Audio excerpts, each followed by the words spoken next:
नमस्कार, स्वागत है आपका न्यूज 24 में। आपके साथ मैं हूं अखिलेश आनंद। नारायण साईं के 13 करोड़ की लॉकअप डील मामले में अब तक 8 लोग गिरफ्तार हो चुके हैं, जिसमें सूरत पुलिस का एक सब इंस्पेक्टर भी शामिल है। लेकिन सवाल उठता है, आसाराम के बेटे के इस पाप में और कितने लोग शामिल हैं? क्या दारोगा के अलावा दूसरे पुलिस अफसर भी रिश्वत कांड में फंसे हुए हैं? क्या पुलिस के अलावा भी कुछ ऐसे लोग हैं जिन्होंने 13 करोड़ में अपना हिस्सा पक्का किया और नारायण के लिए काम कर रहे हैं? इन सवालों के जवाब हम जरूर तलाशेंगे। आज हम इसी पर बहस करेंगे, लेकिन पहले एक रिपोर्ट आपको दिखाते हैं।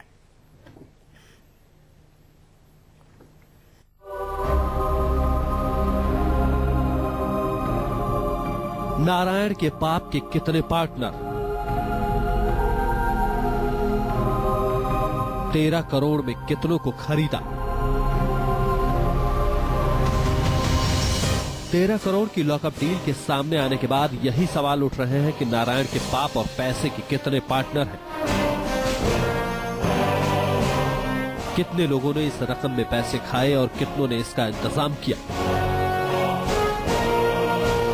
आपको बता दें कि रेप केस में फंसे आसाराम के बेटे नारायण साईं ने 13 करोड़ का तिलिस्म तैयार किया खुद को बचाने के लिए। लेकिन लॉकअप की डील पहले ही बेनकाब हो गई। साजिश में शामिल सूरत पुलिस के क्राइम ब्रांच के दारोगा समेत 8 लोग तो पुलिस रिमांड में आ चुके हैं। लेकिन अभी भी ऐसे कई लोग हैं जिनके चेहरे से नकाब उतरना बाकी है। अभी तो केवल एक दारोगा सेम कुंभानी का पता चला है, लेकिन सवाल उठता है कि क्या दारोगा के अलावा सूरत पुलिस के दूसरे लोग भी नारायण से मिले हुए हैं और 13 करोड़ की डील में उनका भी हिस्सा था? नारायण साईं के पाप और पैसों के कितने पार्टनर हैं, ये अभी सामने आना बाकी है। अभी तो केवल एक दरोगा ही पकड़ में आया है। सवाल ये उठता है कि क्या दूसरे पुलिस वाले अभी भी नारायण की चुपके मदद कर रहे हैं? सूरत पुलिस की निगाह दूसरे लोगों पर भी है जो नारायण की मदद करते रहे हैं। मीडिया के सामने आसाराम और नारायण का दूत बनकर पक्ष रखने वाले स्वामी चक्रपाणी महाराज को भी पूछताछ के लिए सम्मन भेजा गया है। माना जाता है कि चक्रपाणी आसाराम के बहुत बड़े समर्थक हैं। पुलिस को शक है कि चक्रपाणी भी नारायण के पैसे के खेल के बारे में बहुत कुछ जानते हैं। साथ ही पुलिस जानना चाहती है कि क्या चक्रपाणी महाराज फरारी के दौरान भी नारायण के संपर्क में थे। रेप केस को रफा दफा करने के लिए लॉकअप में हुई 13 करोड़ की डील में फिलहाल 8 लोग गिरफ्त में आ चुके हैं। अदालत ने सबको 21 दिसंबर तक के लिए रिमांड पर भेज दिया है।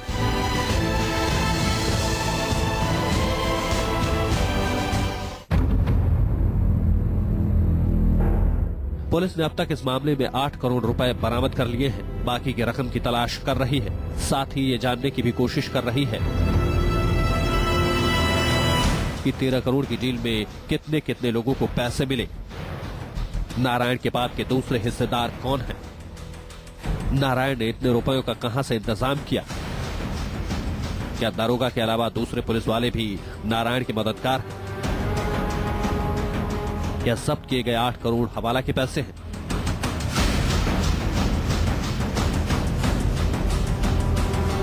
आपको बता दें कि आसाराम और उनके बेटे का कुल कारोबार करीब 50,000 करोड़ का बताया जाता है, जिसमें बहुत सी रकम हवाला के धंधे में इस्तेमाल की जाती है। हवाला के बारे में जानकारी नहीं थी क्योंकि बहुत बड़े बड़े शब्द होते हैं। अब 2000 के अंदर 1995 से मैं आया था वहां पर, उस समय हवाला क्या होता है इतनी बड़ी चीजें हमें मालूम नहीं थी। हवाला कैसे ट्रांसफर होता है हम समझते थे हवाला मतलब पैसा कहीं से कहीं पहुंचाना।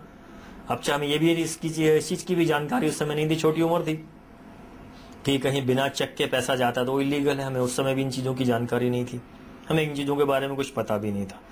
तो आसाराम के यहाँ बहुत बड़ा जो खेल चलता है हवाले का। आरोप तो ये तक लगे हैं कि सत्संग के नाम पर भी बाप बेटे उगाही करते रहे हैं। बाप बेटे भू माफिया भी हैं। जबरन जमीनों को कब्जा करके देश भर में आश्रम बना डाले हैं। आश्रमों में अगरबत्ती और दवाइयां बनाने के नाम पर भी भारी हेरफेर किया जाता है। तो इस पैसे को इकट्ठा करके क्योंकि पैसा ये अरबों में होता है। इसके बाद आसाराम की इंडस्ट्री जो चलती है, ये जो किताबें, ये जो सामान, अगरबत्ती बेचना, ये सब कई गुना पे बेची जाती हैं। कुछ चीजें तो 1000%, 2000% पे बेची जाती हैं। 200%, 300% तो बहुत नॉर्मल है। हजारों करोड़ के पाप साम्राज्य का काला चिट्ठा सूरत पुलिस ने 42 बोरों में बंद कर रखा है, जिसको गायब कराने के लिए भी नारायण बेताब है। पैसे देकर वो चाहता था कि पुलिस के पास से ही 42 बोरों की अदला बदली कर दी जाए। नारायण के इस नेटवर्क में अब तक दारोगा, बिल्डर, नारायण के कानूनी सलाहकार और उसके साधकों का नाम शामिल है। फिलहाल पुलिस यही जानना चाहती है कि नारायण के पाप के साम्राज्य के दूसरे कितने रास्ता। सूरत से वैशाली पटेल के साथ ब्यूरो रिपोर्ट, न्यूज़ 24। तो इस पूरे मामले में हम बातचीत करेंगे। कई खास मेहमान भी हमारे साथ जुड़ रहे हैं, लेकिन बड़ा सवाल यही है कि पिता पुत्र जो सलाखों के पीछे हैं, आखिर उन्होंने ये पाप की नगरी बसाई ही क्यों कि उसे बचाने के लिए करोड़ों रुपए फूके जा रहे हैं, अपने समर्थकों को भेजे जा रहे हैं। पुलिस प्रशासन से लेकर अदालत तक पर प्रभाव डालने का प्रयास किया जा रहा है। हमारे साथ स्टूडियो में कोमल मौजूद हैं। आसाराम नारायण साईं के आप समर्थक हैं। अशोक पुरुषार्थी हैं, आप सामाजिक कार्यकर्ता हैं और आसाराम के समर्थक हैं। राहुल सचिव आप रहे हैं आसाराम के, उनसे भी हम बातचीत करेंगे। पीए रहे हैं आप उनके। अजय गौतम धर्म सचेतक हमारे साथ मौजूद हैं, उनसे भी इस पूरे मामले में हम बातचीत करेंगे। और अशोक पुरुषार्थी, मेरा पहला सवाल आपसे ही है। आसाराम और नारायण साईं के बाद अब उनके समर्थकों का नंबर आ रहा है, जो कि उनके पाप के इस किले को बचाने के लिए जुटे हुए थे जी जान से। आप लोगों को भी तो कहीं कोई भय नहीं हो रहा है? अब किसी प्रकार का अखिलेश जी इसमें भय नहीं है, और हम ये कहते हैं कि ये तय हो जाए किसी भी तरफ से, चाहे किसी भी तरफ से ये तय हो जाए कि बापू को छुड़ाने के लिए एक ऐसी आरा मशीन लगा दी जाए और बापू के साधकों से कह दिया जाए कि इतने गले कटाओगे तब बापूजी बाहर आएंगे। तो मुझे लगता है उससे 50 गुने लोग अपने सर कटाएंगे। सर दीजिए सतगुरु मिले तो भी सस्ता जान, और उससे 50 गुना लोग अपना सर कटाने के लिए तैयार हो जाएंगे और बापूजी बाहर आते हैं। और बापूजी के समर्थकों की संख्या अगर देखनी है तो मैं तो कहता हूँ कि एक पूनम को बापूजी को बाहर निकाल दो और देख लो पूरे देश में उनके साधक कब है। आपने जो अभी कहा सदगुरु, ऐसी एक शेर है, क्योंकि आज चक्रपाणी जी है नहीं, वो भी बड़ी गाने वाने गाते हैं। दर्शकों को बता दें, आप बहुत ही महत्वपूर्ण बात कह रहे हैं, और चूंकि चक्रपाणी जी का आपने जिक्र कर दिया, अपने दर्शकों को बता दें, स्वामी चक्रपाणी को अहमदाबाद पुलिस ने समन जारी किया है, गुजरात पुलिस ने, और पूछताछ के लिए बुलाया गया है। अजय जी, जैसे अभी इन्होंने सदगुरु की बात करी, वैसे ही मैं कह रहा हूं, इसी ऑर्गेनाइजेशन के थ्रू, जो शायद बहुत पहले लिख दिया था किसी ने, पाप से धरती फटी, अधर्म से आसमान, अत्याचार से काफी इंसानियत, राज कर रहे हैवान। तो कहीं ना कहीं धर्म के नाम पे आज जो भी कुछ गोरख धंधा होता आया, जिसके ऊपर जहां इंसानियत शर्मिंदगी से जाकर खुद शर्माने लगी, जहां लोगों का धर्म के आड़ पे, मैजिक रेमेडीज के नाम पर उनका मानसिक, शारीरिक, आर्थिक शोषण किया जाता रहा। 13 करोड़ रुपए आज रिश्वत के लिए पूरे जो पुलिस है वो उसको जब्त करती है, और वो 13 करोड़ रुपया उन मासूम लोगों ने श्रद्धा के नाम पे, चाहे आरती के नाम पे, चाहे ऋषि प्रसाद के नाम पे, चाहे दान के नाम पे, अपनी श्रद्धा अनुसार अपनी खून पसीने की कमाई में से काट के इसलिए दिया होगा कि ये पैसा जाके किसी श्रद्धा में, किसी धर्म के कार्य में खर्च होगा। लेकिन वही पैसा खर्च होता है एक आरोपी को बचाने के लिए, झूठ के तौर पर ये कहा जाए तो भारत की धार्मिक और धर्म विरुद्ध जनता के साथ इससे बड़ा धोखा नहीं हो सकता। कोमल, आपको यह बात नहीं चौंकाती है? 5 करोड़ रुपए अगर एक सब इंस्पेक्टर लेवल के अधिकारी को दिए जा रहे हैं पूरे सिस्टम को प्रभावित करने के लिए, तो ना जाने कहां कहां यह अकूत दौलत, इसका इस्तेमाल किया गया होगा अपने पाप की नगरी को बचाने के लिए।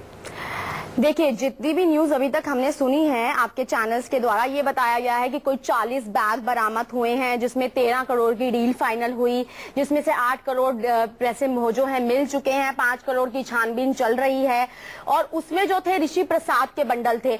तो मैं जनता को ये बताना चाहूंगी कि अगर वो ऋषि प्रसाद के बंडल थे तो ऋषि प्रसाद थी उनमें, तो उसके बाद कहां से उनकी हेराफेरी हो गई, और कहां से, क्या किसी ने देखा है कि किसी वीडियो क्लिपेज में नारायण साईं ने ही दिए कि ये लो जी 13 करोड़ रुपए और मुझे बचा लो जी, या फिर उनके जो बिल्डर्स को कहा जाता है कि किसी बिल्डर के यहाँ से मिले हैं इतने पैसे। तो मैं बोलना चाहूंगी, एक मिनट, तो मैं बोलना चाहूंगी कि बिल्डर्स के पास तो ऑलरेडी काफी पैसा होता है।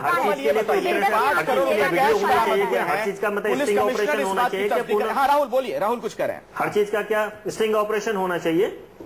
मैं कह रहा हूं कि हर चीज का स्टिंग ऑपरेशन होना जरूरी है, जब तक, वरना कोई प्रूफ नहीं माना जाएगा। ये दुनिया में सबको गलत साबित करना, पुलिस को गलत साबित करने में, एडमिनिस्ट्रेशन होनी चाहिए। मैं मानती हूँ निष्पक्ष जांच होनी चाहिए। इस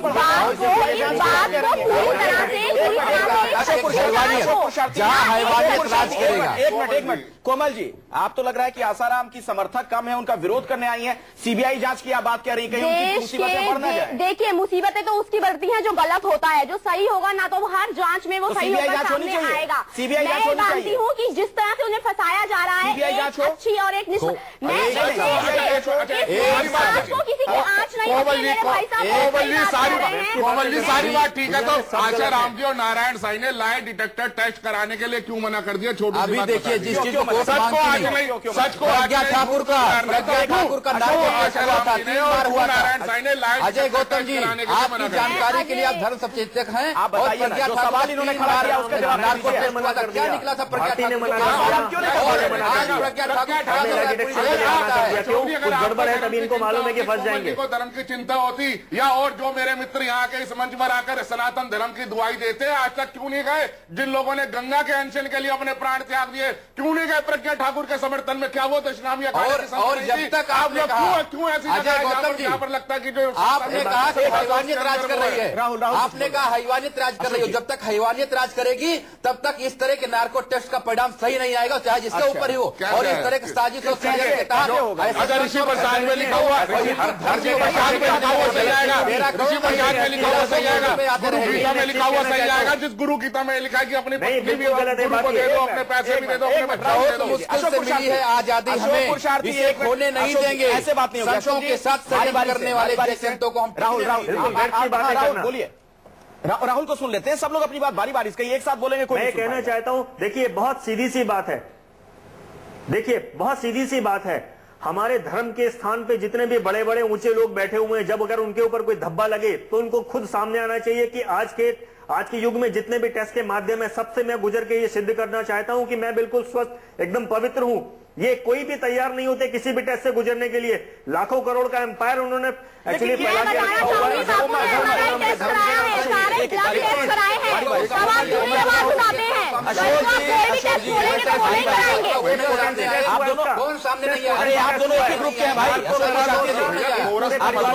भारती ने मना कर दिया, लक्ष्मी ने मना कर दिया, नारायण ने मना करा, आशाराम ने मना किया,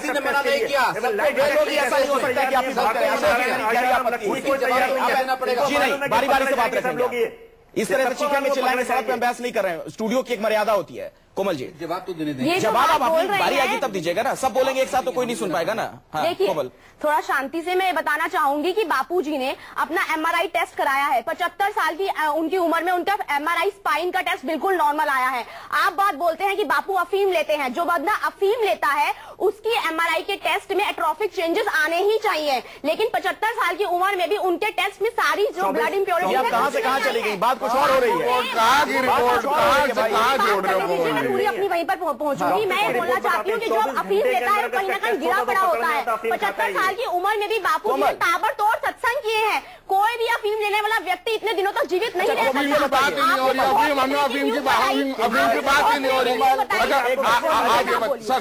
अजय जी, कोमल ये बताइए, आसाराम और नारायण साईं के आश्रम में कितने बार आप गए? राहुल एक मिनट आता हूँ आपके पास में, आप कितने बार गई आश्रम? बहुत बारी गई हूँ। आश्रम हमारे लिए पूजने योग्य है। हमेशा कितने बार गई होंगी, कुछ संख्या अगर याद हो आपको? है, मैं जाती हूँ वहाँ पर आश्रम में। हमारा यहाँ कब से जा रही हैं आप? मैं काफी टाइम से बापूजी की समर्थक हूँ, जीवन में बहुत अनुभव तो बताएंगे आप कब से जा रही हैं, कितने सालों से जा रही हैं? आप मंदिर कितने बारी गए हैं, क्या आप बता मैं आपसे नहीं, मैं मंदिर मस्जिद की बात नहीं कर रहा हूँ, मैं आपसे सवाल पूछ रहा हूँ। आप आसाराम की समर्थक है इसलिए मैं पूछ रहा हूँ, क्योंकि आश्रम में तमाम गोरख धन देवते थे, आरोप लग रहे हैं। हाँ जवाब देते हैं आप हमसे कर रहे सवाल। अशोक मैं आपके पास भी आऊंगा, आप ही से मैंने शुरू किया था। हाँ बोलिए। हाँ, मैं काफी बारी गई हूँ वहाँ पर आश्रम में। हाँ, मुझे आपको कभी नहीं लगा आश्रम में कुछ गलत हो रहा है? आश्रम में मैंने जितना भी देखा है निस्वार्थ भाव से सेवा कार्य चलते हैं। वहाँ पर हर जगह क्या कहते हैं लोग पूजा में लगे होते हैं। मैंने कोई गोरख धंधा नहीं देखा है। देखिए अगर होगा तो हम भी देश के नागरिक हैं। आपकी इज्जत आश्रम को लेकर आपकी इज्जत इसीलिए बढ़ी ना क्योंकि आपको लगा बहुत पवित्र जगह है। बहुत पवित्र जगह है वहाँ पर हर जगह। तो ऐसे में अगर जो तमाम साधक और समर्थक है, क्या उनके साथ विश्वासघात नहीं हुआ? अगर इस तरह के आरोप लग रहे हैं, ये सारा कुछ वहाँ पर खेल चल रहा था। देखिए अखिलेश जी, मैं आपसे बात कहना चाहूंगी कि जरूर साधकों की श्रद्धा के साथ भी बहुत उनके साथ छलाव हो रहा है, उनकी भी आहें लगती हैं, उनको भी बहुत रोया जाता है। अगर हम फॉलोअर हैं बापूजी का, इसका मतलब ये नहीं है कि हम देश की नागरिक नहीं है, हम उसके यहाँ संविधान का हिस्सा नहीं है। हम भी चाहते हैं कि देश की जनता। आप तो देश की नागरिक है, लेकिन नारायण साईं खुद को आदर्श नागरिक कहाँ बता रहे हैं, मान रहे हैं? 58 दिनों तक पुलिस को चकमा देते रहे, भेष बदल कर घूमते रहे। देखिए कोमल जी और अशोक जी, मेरा दोनों से आपसे एक बड़ा विनम्र निवेदन है, एक सवाल है जो पूरे राष्ट्र जानना चाहता है। हम लोगों के यहाँ जब भी कोई सुनिए, सवाल तो करने लीजिए, सवाल तो सुन लीजिए। आपने कहा हमने सुना ना, आपने सुना ना, सवाल तो सुन लीजिए। बोलिए आप। देखिए सीधा सा सवाल ये है कि हमारे यहाँ जो कोई भी पूजा होती है, अनुष्ठान होती है, सत्संग होता है, उसके अंदर सभी लोगों को बुलाया जाता है, नातेदारों को, पड़ोसी को, अड़ोस पड़ोस को बुला के सत्संग करते हैं, पूजा पाठ अनुष्ठान सब करते हैं। 14 अगस्त की रात को जब आशाराम जी उस नाबालिग लड़की के साथ ये कह के कि इसके ऊपर ऊपरी साया है, उसको उतारने के लिए मुझे अनुष्ठान करना है, पूजा पाठ करना है, झाड़ फूक करनी है, जो भी कुछ करना है XYZ, और उसके मैं कहता हूं ऐसी वो कौन सी पूजा थी जो रात के 12 बजे हो सकती थी? वो कौन सी पूजा थी? अगर उस बिटिया के माँ बाप वहां पर खड़े होते तो वो पूजा भंग हो जाती। वो कौन सी पूजा थी? अगर कौन सी पूजा थी जो अगर सब लोगों के सामने की जाती? ये सवाल बहुत महत्वपूर्ण है बिल्कुल। कोमल, आप एक लड़की हैं, ये एकांतवास का मतलब क्या होता है? क्यों एकांतवास? देखिए बापूजी काफी सत्संग करते हैं, उनके काफी रेगुलर सत्संग होते हैं। तो लड़कियों के साथ एकांतवास पूरा देना देंगे तभी तो मैं बताऊंगी ना आंसर। आप मुझे पूरा बोलने तो दीजिए। उनकी पूनम एक स्टेट में नहीं होती है, वो काफी जगह पूनम देते हैं। तो बापू का एकदम रेगुलर रूटीन जो होता है बड़ा हेक्टिक चलता है, बड़ा टाइट चलता है। एकांतवास होता है जब बापू थोड़ा सा विश्राम करते हैं, आराम करते हैं और अपना पूजा और अनुष्ठान करते हैं, उसको एकांतवास कहता है। और उसमें किसी भी साधक को आने की आज्ञा नहीं होती है। लेकिन यहाँ तो तमाम खबरें आ रही है। सवाल का जवाब नहीं है अखिलेश, ये सवाल का जवाब नहीं है। वो कौन सी पूजा थी सुनने की पेशेंस रखिए ना, आप बताइए ना। आपसे पूछ रहे जापान, आप चीन का रास्ता बता रहे हैं, आप बताइए ना, बताइए वो कौन सी पूजा थी जो रात को 12 बजे उस लड़की के साथ अकेले वो अंदर होते तो वो पूजा भंग हो जाती? वो बताइए। अखिलेश जी मैं कुछ बोलना चाहता हूँ। एकांतवासो लघु भोज ना दो। संत जो है एकांतवासी एकांतवास करते हैं।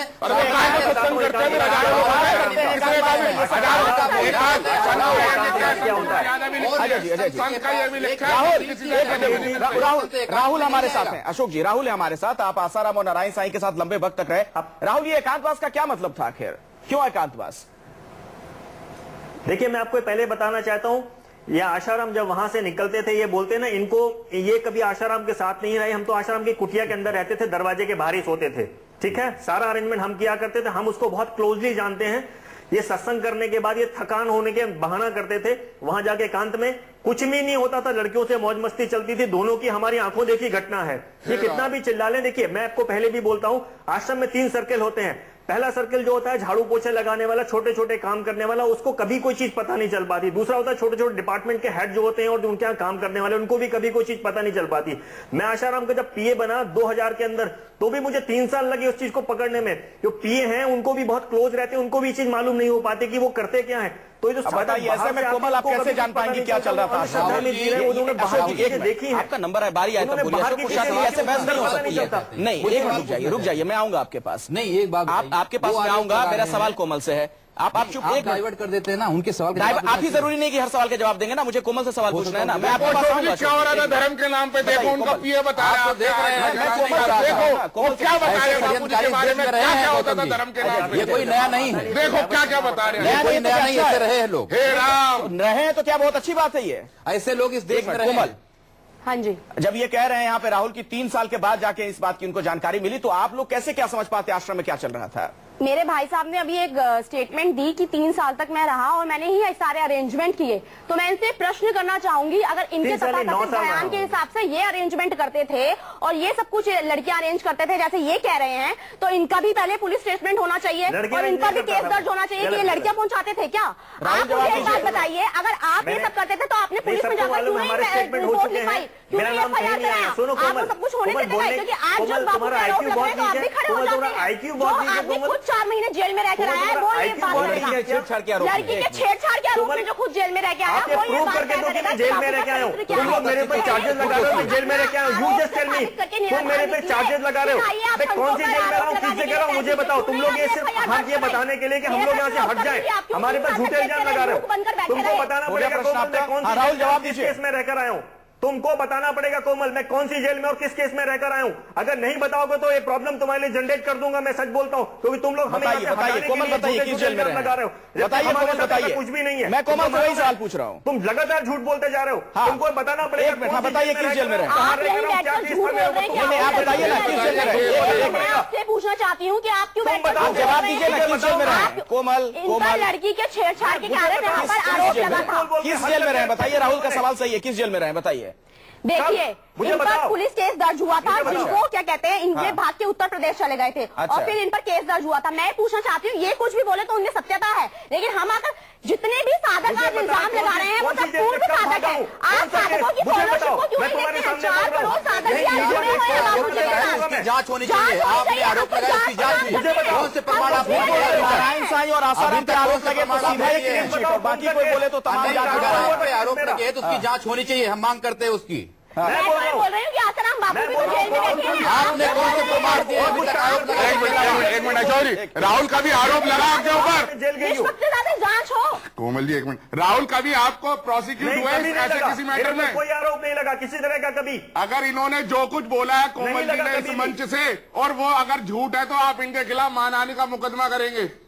अगर इन्होंने जो कुछ कहा वो झूठ है तो आप इनके खिलाफ मानहानि का मुकदमा करेंगे, और अगर सच्चाई है तो उसका सबूत कोमल जी लाके देंगी। नहीं, इसकी जांच होनी चाहिए। नहीं तो आप कोमल के खिलाफ आरोप लगे तो इसकी जांच होनी चाहिए।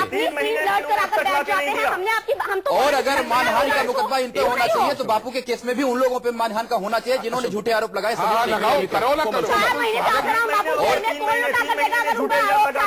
साबित हो जाते हैं, क्या आप ला कर देंगे उन 4 महीनों का जवाब? ये लड़की और इसके यहाँ के समर्थक बैठ के, क्योंकि मालूम है ये सारी चीजें मैं हैंडल कर रहा हूँ, इस डर के मारे इनको मालूम है इसको पकड़ा देंगे, इसको यहाँ से निकाल देंगे, इसको मालूम है तो कुछ भी हो जाएगा, इसलिए ऐसा कुछ कर रहे हैं। लगातार ठीक है। और बापू के सारे 4 समर्थक डर रहे हैं और वो सब कुछ डरते रहेंगे। हमें चूहे के बिल में घुस जाना चाहिए। अच्छा एक चीज बताइए राहुल, एक मिनट राहुल, मैं आ रहा हूँ आपके पास। राहुल छोड़ दिया तुम्हें। राहुल आप फिर से बात कीजिएगा कोमल से, हम आपको भरपूर मौका देंगे, लेकिन कोमल आपसे मेरा एक सवाल है। आज 15 तारीख है, 16 तारीख को दिल्ली में ऐसी घटना हुई थी, पिछले साल की अगर हम बात करें, पूरा देश आंदोलित हुआ था। एक लड़की के साथ जो हैवानियत हुई थी, आप भी एक लड़की हैं, इस मामले में जो पीड़िता हैं, लड़कियां हैं, उनको लेकर कोई सहानुभूति आपके मन में नहीं, कोई हमदर्दी नहीं, और नारायण साईं और आसाराम दोनों को क्लीन चिट दे रही हैं आप। हमने तो लाठियां खाई है। अशोक पुरुषोत्तम जी एक मिनट मेरा सवाल कोमल से। अखिलेश जी ये बताना चाहूंगी कि मैं खुद एक महिला हूं और मैं चाहती हूं कि महिलाओं की सुरक्षा होनी चाहिए, और मैं इसके लिए आपको एक अपना उदाहरण देना चाहती हूं कि एक दूसरी महिला की रक्षा करने मात्र से मैंने अपने सीने पे गोली खाई है। मेरी पड़ोसन की चेन स्नैचिंग हो रही थी और मैंने सामने से देखा था, और उस बंदे ने बाइक राइडर ने मेरे सीने पे गोली मारी थी। मेरी उंगली जा चुकी है, मैं सबको दर्शकों को दिखाना चाहूंगी। अच्छा ये बताइए, ड्राफ्टेड उंगली, मेरी ड्राफ्टेड उंगली है कोमल। अगर मुझे तो नहीं पता था कि उस बहादुरी का हम सम्मान करते हैं, उस बहादुरी का सम्मान करते हैं, लेकिन उस बहादुरी को आप गलत तरीके से लगाए। हम आपके जज्बे को सलाम करते हैं। क्वेश्चन करते हैं तो मुझे पूरा आंसर देने पूरा आंसर दिया आपने, लेकिन ऐसा नहीं हो सकता कि आप लगातार बोल रहे हैं कि मैंने आंसर पूरा न्याय के पक्ष में थी मैं, वो गुंडों से जाकर लड़ी थी मैं, लड़के चुपकर पीछे बैठ गए थे, वो गुंडों से जाकर लड़ी थी मैं, क्योंकि मुझे नहीं पता था उसकी चेन स्नैच हो रही है, मुझे नहीं पता था उसकी चेन स्नैच हो रही है, मुझे लगा उसके साथ फिजिकल बहादुरी को सलाम करते हैं। उसकी चुन्नी को छेड़ा गया था तो मैं बीच में पड़ गई थी। मेरी न्यूज हर एक न्यूज चैनल की हेडलाइन से मुझे ब्रेवरी अवार्ड मिला है। बहुत अच्छी बात है, बहुत अच्छी बात है, हर कोई इसकी तारीफ करेगा, लेकिन मेरा सवाल सुनिए, मेरा सवाल सुनिए एक मिनट कोमल, सुनने का धैर्य भी होना चाहिए। आपने अपनी बात बहुत लंबी रखी है। मेरा आपसे ये सवाल है, आपकी बहादुरी को हम सलाम करते हैं, लेकिन आपको एक बार भी नहीं लगा कि आसाराम और नारायण साईं पर जो आरोप लगा है, जिस पीड़िता ने आरोप लगा है, जरा उससे भी चल के मिल लें, उसके प्रति कोई हमदर्दी नहीं? देखिए मैं वो भी तो महिला है, लड़की है, क्यों इस तरह का आरोप लगाएगी? स्त्री की जो इज्जत होती है वो बहुत एक रिस्पेक्टेड होती है, उसको रिस्पेक्ट करा जाना चाहिए, और जहाँ पर नारी का सम्मान होता है उस देश का सम्मान होता है। तो क्यों नहीं किया आसाराम और नारायण साईं ने? आप मुझे क्वेश्चन का आंसर देने दें। भारत देश स्त्रियों, मैं सवाल कुछ पूछ रहा हूँ, जवाब कुछ और दे रही है। मैंने क्या सवाल पूछा आपसे, क्यों नहीं मिली आप उस लड़की से? मैं इतना बोलना चाहूंगी, लेकिन अगर एक स्त्री की इज्जत संवेदनशील है तो इस नाम पर और इसके नाम पर किसी पुरुष को जेल के अंदर बंद कर दिया जाए और उसका डिप्लोमेटिकली, मतलब वो स्त्री गलत बोल रही है। ये मामला अदालत में है कोमल, पता है ना आपको? हाँ, बिल्कुल। और वो स्त्री झूठ बोल रही है, आपने कह दिया। बिल्कुल निष्पक्षता से इसकी जांच होनी चाहिए, किसी को भी फालतू में फंसाया नहीं जाना चाहिए। आपको उनसे भी तो मिलना चाहिए जाके, बतौर एक महिला, बतौर एक लड़की। आपको ये नहीं लगा कि जो आरोप लगा रही है महिला, उससे भी मिले, उसका दुख दर्द भी जाने? बिल्कुल उनसे हम क्या कहते हैं, हमारा पूरा उनके साथ वो है, हम नहीं चाहते हैं कि कोई भी कहीं भी प्रताड़ित किया जाए, चाहे वो आपका बापू हो चाहे एक नॉर्मल व्यक्ति हो, किसी को भी प्रताड़ित क्यों किया जाए। देखिए साहब, ये बहुत हमारी संवेदनाएं उसके साथ है। बहुत लंबा व्याख्यान हो गया अभी कोमल जी का। मैं एक छोटी सी बात कह रहा हूँ। अभी जो जोधपुर हाई कोर्ट ने उस लड़की को 3 लाख रुपए मुआवजा देने का आदेश दिया और प्राथमिक दृष्टि से उसको पीड़िता माना, और साथ में यह भी आदेश दिया कि इनको ये जो ट्रायल है ये 60 दिनों में खत्म करना चाहिए। क्या कोर्ट, हमारी जो उच्च न्यायालय है, क्या उसके अंदर इतना विवेक और क्षमता नहीं है? उन्होंने किस आधार पर कहा कि इस लड़की को 3 लाख मुआवजा देना चाहिए? और अगर आप कोर्ट के न्यायालय से सहमत नहीं थे तो आप क्यों नहीं गए सुप्रीम कोर्ट के अंदर अपील करने के लिए? किसी भी अदालत ने किसी को भी मुआवजा देने का बुनियादी सवाल है, सबसे बुनियादी सवाल है 3 लाख मुआवजा तब दिया जाता है जब उसको लगता है कोर्ट को प्राइमा फेसी की ये विक्टिम है, उसके बावजूद आपकी निष्ठा, आपकी श्रद्धा, आपकी आस्था उस लड़की के प्रति नहीं है जिसके साथ ये यौन शोषण का आरोप लगाने वाली लड़की के प्रति आपने एक मैं जवाब लूंगा। आपने अपनी बाउंड्री का व्याख्यान किया, हम सम्मान करते हैं, लेकिन आप अपनी बाउंड्री का प्रयोग एक ऐसे व्यक्ति के लिए कर रही है जिसका 25 वर्ष से एक आपराधिक इतिहास है। अजय जी